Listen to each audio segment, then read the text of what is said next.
चलिए इसका हम प्रसंग देखते हैं यहाँ से। माता पृथ्वी को प्रणाम। यह प्रणाम भाव ही भूमि और जन का दृढ़ बंधन है। इसी को हम देखते हैं। इसके प्रसंग में आप लिखेंगे कि लेखक ने यहाँ स्पष्ट किया है कि तभी एक शक्तिशाली देश का निर्माण संभव हो पाता है जब उसका प्रत्येक व्यक्ति अपने देश की पृथ्वी और उसकी प्रत्येक वस्तु को जन्मदात्री माता के समान आदर प्रदान करें। कुल मिलाकर के यहाँ पर यही कहा गया है कि जब इस देश में रहने वाले सभी लोग के हृदय में ऐसी भावना आ जाए कि पृथ्वी हमारी माता है और हम उनके पुत्र हैं, माता के समान यदि पृथ्वी का आदर किया जाए तभी यह संभव है कि राष्ट्र का निर्माण हो सकता है, यानी कि राष्ट्र को हम आगे ले जा सकते हैं। तो बस यहाँ पर यही लेखक कह रहे हैं कि एक शक्तिशाली राष्ट्र का निर्माण संभव हो पाता है जब उसका प्रत्येक व्यक्ति अपने देश की पृथ्वी और उसकी प्रत्येक वस्तु को जन्मदात्री माता के समान आदर प्रदान करें। ठीक है, तो चलिए अब हम इसके किताब पर ध्यान देंगे, उसके बाद व्याख्या देखेंगे। यह प्रणाम भाव ही भूमि और जन का दृढ़ बंधन है। इसी दृढ़ भित्ति माने दीवार होता है, मजबूत दीवार, दृढ़ भित्ति यानी मजबूत दीवार पर राष्ट्र का भवन तैयार किया जा सकता है। इसी दृढ़ चट्टान तो जानते ही है, पत्थर, राष्ट्र का चीर माने पुराना, अत्यधिक दिन तक जीवन आश्रित रहता है। इसी मर्यादा को मानकर राष्ट्र के प्रति मनुष्यों के कर्तव्य और अधिकारों का उदय होता है। जो जन यानी जो लोग पृथ्वी के साथ माता और पुत्र के संबंध को स्वीकार करता है उसे ही पृथ्वी के वरदानों के भाग पाने का अधिकार है। उसे ही पृथ्वी के वरदानों में भाग पाने का अधिकार है। माता के प्रति अनुराग का मतलब प्रेम होता है। माता के प्रति प्रेम और सेवा भाव पुत्र का स्वाभाविक कर्तव्य है। वह एक निष्कारण धर्म है। निष्कारण धर्म का तात्पर्य बिना कारण का, निष्कारण बिना कारण का। स्वार्थ के लिए पुत्र का माता के प्रति प्रेम पुत्र के अधः पतन का तात्पर्य आधा पतन यानी विनाश, पतन का तात्पर्य विनाश होता है। आधा पतन को सूचित करता है। जो जन मातृभूमि के साथ अपना संबंध जोड़ना चाहता है उसे अपने कर्तव्यों के प्रति पहले ध्यान देना चाहिए। चलिए अब इसकी व्याख्या को देखते। इसमें लेखक कहते हैं कि अपनी धरती के प्रति आदर भाव व्यक्ति और धरती के संबंध को दृढ़ करता है तथा पृथ्वी और मनुष्य का दृढ़ संबंध देश को पुष्ट का अर्थ होता है परिपूर्ण करना, पुष्ट और विकसित करता है। इस प्रकार आदर भाव की इस सुदृढ़ दीवार, सुदृढ़ का होता है बहुत ही सुंदर ढंग से बनाना, सुदृढ़ पर ही राष्ट्र के भवन को निर्मित किया जा सकता है। निर्मित का भी तात्पर्य निर्माण से ही लिया गया, निर्माण किया जा सकता है। आदर की यह भावना एक दृढ़ चट्टान के समान है। इसी चट्टान पर टिककर देश का जीवन चिरस्थायी हो जाता है। पृथ्वी मेरी माता है और मैं उसका आज्ञाकारी पुत्र हूँ।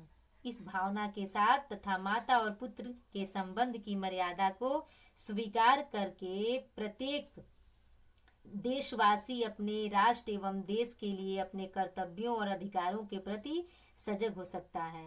जो पुत्र अपनी माता का सत्कार करते हैं उन्हें ही उसकी संपत्ति को प्राप्त करने का अधिकार होता है। पृथ्वी के रत्नों को वही मनुष्य प्राप्त कर सकता है जो उसका आदर करता है और उसे माता के समान मानता है। अतः प्रत्येक पुत्र का यह पावन कर्तव्य है। पावन का तात्पर्य होता है पवित्र। पावन कर्तव्य है कि वह अपनी माता से स्नेह करे, निस्वार्थ भाव से उसकी सेवा करे और इस प्रकार उसका आशीर्वाद प्राप्त करे। माता के प्रति अपने कर्तव्य का पालन एक निस्वार्थ धर्म है। जो पुत्र स्वार्थवश अपनी माता की संपत्ति पर दृष्टि जमाए रखता है और माता से प्यार की यानी प्रेम की स्वार्थवश ही करता है, यानी कि माता से प्रेम स्वार्थवश ही करता है, वह देश के उत्थान के स्थान पर उसकी अवनति का अर्थ होता है विनाश का ही कारण सिद्ध होता है। ऐसे स्वार्थी पुत्र राष्ट्र की उन्नति नहीं कर सकते हैं। इसलिए जो व्यक्ति अपनी धरती माता के साथ अपना संबंध जोड़ना चाहता है तथा उसका सच्चा पुत्र बनना चाहता है, उसे निस्वार्थ भाव से अपने कर्तव्य पालन पर ध्यान देना चाहिए। तभी राष्ट्र का उन्नत और विकास हो सकता है, तभी देश का उन्नत और विकसित हो सकता है। लेखक ने मानव और पृथ्वी के संबंधों का जीवंत चित्रण किया है। ठीक है। राष्ट्र की उन्नति के लिए यह आवश्यक है कि हम अपने अधिकारों की तरह अपने कर्तव्यों पर भी ध्यान दें। चलिए आगे बढ़ते हैं।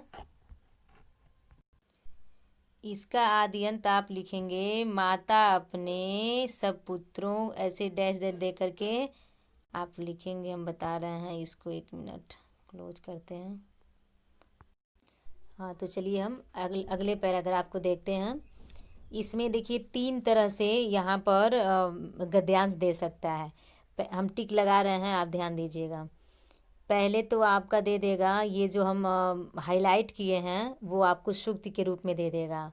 और दूसरे तरह से ये पूछ देगा, कहाँ गए, 1 मिनट, यहाँ से आप टिक लगाइए और आपका यहाँ तक भाव अखंड तक एक हो गया। और फिर दूसरे तरह से पूछ देगा कि मातृभूमि के उदय, यहाँ देखिए हम नीचे हल्का सा पीला से निशान लगाए हैं। ठीक है, यहाँ से लेकर के ये पूछ देगा आपका। अब इसको हम पेज को पलट रहे हैं, ध्यान दीजिएगा आप, 1 मिनट। हाँ, यहाँ आ जाइए। ये देखिए आपका, यहाँ हम टिक लगा दे रहे हैं, नहीं हो सकता। तो जो आप पहले उधर पढ़े हैं, माता अपने सब पुत्रों को समान भाव से चाहती हैं, यहाँ से लेकर के उत्पन्न नहीं हो सकता। एक तरह से पूछ देगा। फिर उस चाहे तो इसमें एक दे देगा कि ये क्या कहते हैं, जो मातृभूमि के उदय, यहाँ से लेकर के भाव अखंड तक पूछ सकता है। इसमें 3 लाइनों को आप लोग इसमें ध्यान दीजिए, यानी कि 3 तरह से यहाँ पर पूछ सकता है। कहने का तात्पर्य ये है कि इस पैराग्राफ में 3 जगह से प्रश्न उठा सकता है। सबसे पहले तो आपका यहाँ से प्रश्न उठाएगा, अपने माता अपने सब पुत्रों को समान भाव से चाहती हैं, यहाँ से लेकर कहाँ तक पूछेगा आपको, यहाँ तक उत्पन्न नहीं हो सकता। और फिर दूसरा बन जाएगा मातृभूमि के उदय, जो मातृभूमि के उदय, यहाँ से लेकर फिर वहीं तक जाएगा, उत्पन्न नहीं हो सकता। ठीक है। और तीसरा कैसे पूछेगा, माता अपने। अब आप इसमें खोजिए, माता अपने कहाँ दिया है, वहाँ से लेकर के आपको यहाँ तक पूछेगा, अखंड भाव तक। माता अपने,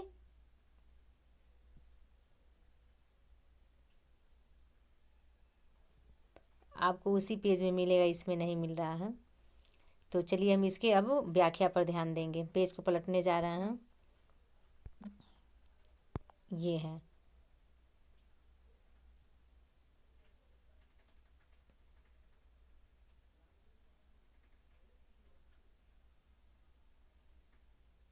चलिए देखिए,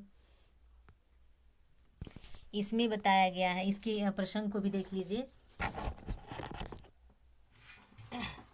यहाँ लेखक ने राष्ट्र के विभिन्न महत्वपूर्ण अंगों का विवेचन किया है तथा यह स्पष्ट किया है कि हमें समानता का व्यवहार करते हुए अपनी धरती माता की निस्वार्थ भाव से सेवा करनी चाहिए।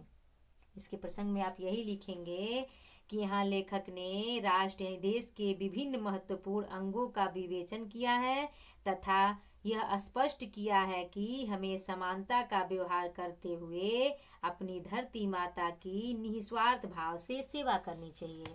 अब चलिए किताब को पढ़ते हैं, ध्यान दीजिए। माता अपने सब पुत्रों को समान भाव से चाहती हैं, इसी प्रकार पृथ्वी पर बसने वाले जन बराबर हैं। ये सबसे इम्पोर्टेंट यही पैराग्राफ है, क्योंकि इस पैराग्राफ से 3 तरह से 3 जगह से प्रश्न उठा रहा है, इसलिए आपका ज़्यादा ध्यान इस पैराग्राफ पर होना चाहिए। उनमें उच्च और निम्न यानी ऊंचा और नीचा यानी कि दोनों भाव से नहीं रहना चाहिए। कहने का तात्पर्य यहाँ पर यह है कि उनमें ऊंच और नीच का भाव नहीं है। किसमें? धरती माता के अंदर। किसके प्रति? हम आपके सबके प्रति। जो मातृभूमि के उदय के साथ जुड़ा है वह समान अधिकार का भागी है। पृथ्वी पर निवास करने वाले जनों का विस्तार अनंत है। नगर और जनपद, पुर और गांव, जंगल और पर्वत नाना प्रकार के जनों से भरे हुए हैं। ये जन अनेक प्रकार की भाषाएं बोलने वाले और अनेक धर्मों के मानने वाले हैं, फिर भी ये मातृभूमि के पुत्र हैं और इस कारण उनका सौहार्द भाव अखंड है। अब यहाँ तक का हम व्याख्या कर दे रहे हैं क्योंकि पेज पलटना है, इसलिए यहाँ तक बस अभी कर रहे हैं। इसमें बताया गया है, कवि कहते हैं कि प्रत्येक माता अपने सभी पुत्रों को समान भाव से प्यार करती हैं। वह सबके दुख में दुखी होती हैं और सबके सुख में आनंद का अनुभव करती हैं। इसी प्रकार पृथ्वी भी हमारी माता है। वह भी अपने सभी पुत्रों को समान भाव से चाहती हैं। इस धरती पर रहने वाला प्रत्येक छोटा बड़ा प्राणी समान अधिकार रखता है। जिस प्रकार से भाइयों में ऊंच नीच का भाव नहीं होता, उसी प्रकार इस पृथ्वी पर रहने वाले सभी मनुष्य भी समान भाव से रहते हैं। उनमें ऊंच नीच का कोई भाव नहीं होता।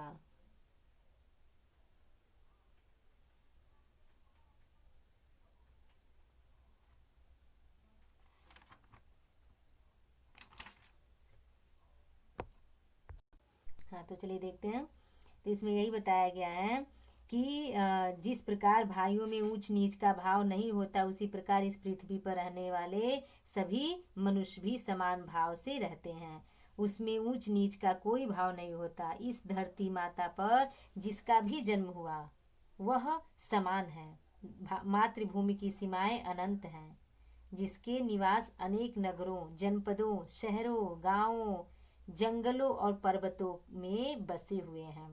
यद्यपि अनेक स्थानों पर रहने वाले ये व्यक्ति अलग अलग भाषाएं बोलते हैं, अलग अलग धर्मों को मानते हैं, तथापि ये एक ही धरती माता के पुत्र हैं और इस कारण ये सब पारस्परिक प्रेम, सहयोग और बंधुता यानी भाईचारे की भावना के साथ रहते हैं। भाषा और धर्म अथवा रीति रिवाज यानी परंपरा इनकी एकता में बाधा उत्पन्न नहीं करते हैं। ये यहाँ तक हो गया, यानी कि अखंड तक सौहार्द भाव अखंड है। यहाँ तक हम व्याख्या कर दिए। उसके आगे एक मिनट हम पेज को पलटते हैं यहाँ पर।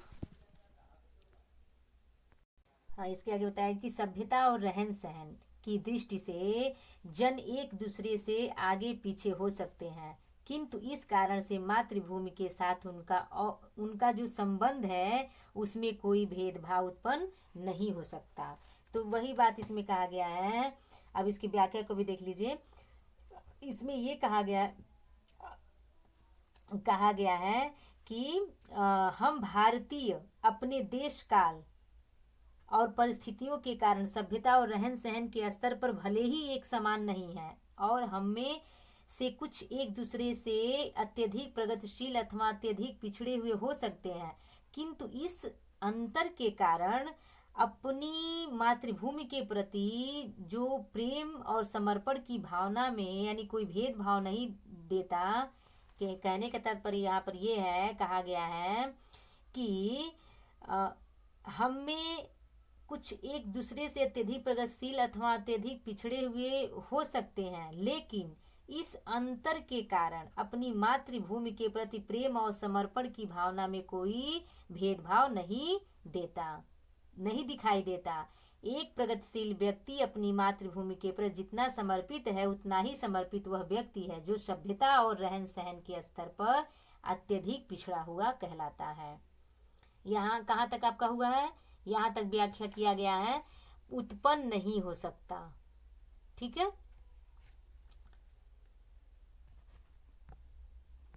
हाँ, चलिए किताब पर ध्यान दीजिए। यहाँ पर बताया गया, आज उसके आगे देखिए, पृथ्वी के विशाल प्रांगण का मतलब फील्ड होता है। प्रांगण में सब जातियों के लिए समान क्षेत्र हैं। समन्वय माने होता है मेल जोल, के मार्ग से भरपूर प्रगति, प्रगति अर्थात उन्नति, उन्नत भी कह सकते, प्रगति और उन्नत करने का सबको एक जैसा अधिकार है। किसी जन के पीछे छोड़कर राष्ट्र यानी देश के आगे नहीं बढ़ा जा सकता। अतएव राष्ट्र के प्रत्येक अंग की सुध हमें लेनी चाहिए, यानी जानकारी लेनी चाहिए। अतएव बीच बीच में जो शब्द वाक्य को पूरा करने का काम करते से अतएव, परंतु, तथा, अपितु ऐसे जो वर्ड होते हैं, ठीक है। राष्ट्र के शरीर के एक भाग में यदि अंधकार और निर्बलता यानी निर्बलता अर्थात कमजोर, निर्बलता का निवास है तो समग्र यानी सब, समग्र का अर्थ होता है सब राष्ट्र यानी सब देश का स्वास्थ्य उतने अंश में असमर्थ रहेगा। असमर्थ जो होता है कि जैसे हम ये काम नहीं कर सकते, इस काम को करने में हम असमर्थ हैं, असमर्थ यानी कि नहीं कर सकते। इस प्रकार समग्र देश को जागरण और प्रगति की एक जैसी उदार भावना से संचालित होनी चाहिए या होना चाहिए, ठीक है। हम अगले पैराग्राफ को देखते हैं।